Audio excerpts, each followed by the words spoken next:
మన ప్రభు అయిన యేసుక్రీస్తు నామములో మీ అందరికీ నా వందనాలండి. ఈరోజు వాక్యం ఏంటంటే నమ్మకం. దేవుడి మీద నమ్మకం అంటే ఏంటి మీకు చెప్తున్నాను. నమ్మకాన్ని కోల్పోకండి.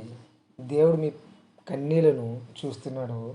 మీకు ఉద్యోగం లేకపోతే ఆయన మీకోసం ఒక మార్గాన్ని తెరుస్తాడు.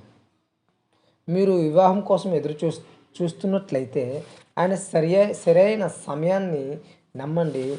మీరు బాధల్లో లేదా కృంగిబాటులో ఉంటే దేవుడు మీకు చాలా దగ్గరగా ఉన్నాడు.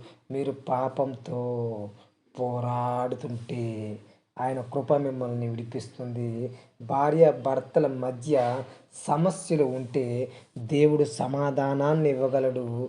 మీకు ఆర్థిక ఇబ్బందులు ఉంటే ఆయన మీ అవసరాలను తీరుస్తాడు. దేవుడు మిమ్మల్ని మర్చిపోలేదు. దేవుడు ప్రతి ప్రార్థన వింటాడు. ఆయన గట్టిగా పట్టుకోండి. మీ బాధాకరమైన రోజులు దేవుడు సంతోషంగా మారుస్తాడు. గమనించండి, దేవుడు ఉన్నతమైన దేవుడు, రాజులకే రాజు మన దేవుడు అండి. కనుక నేను చెప్పేది ఒకటే, దేవుడి మీద నమ్మకం విడిచిపెట్టకండి. నమ్మకము విడిచిపెట్టకండి. ఎందుకంటే నమ్మకమైనది దేవుని ప్రేమ. ఆ దేవుని ప్రేమతో మనం అందరం ఉందాము. నిత్యము దేవుని స్తుతిస్తూ మనకు కావాల్సిన ఏమిటో ఆయనకు తెలుసు కాబట్టి ఆయనకి కావాల్సిన ఏంటంటే తెలుసండి, ఆయన ఎదుట మనం మోకరించి నిత్యము ఆయన్ని ప్రార్థించడం, నిత్యము ఆయనకు మనం మొరపెట్టడం.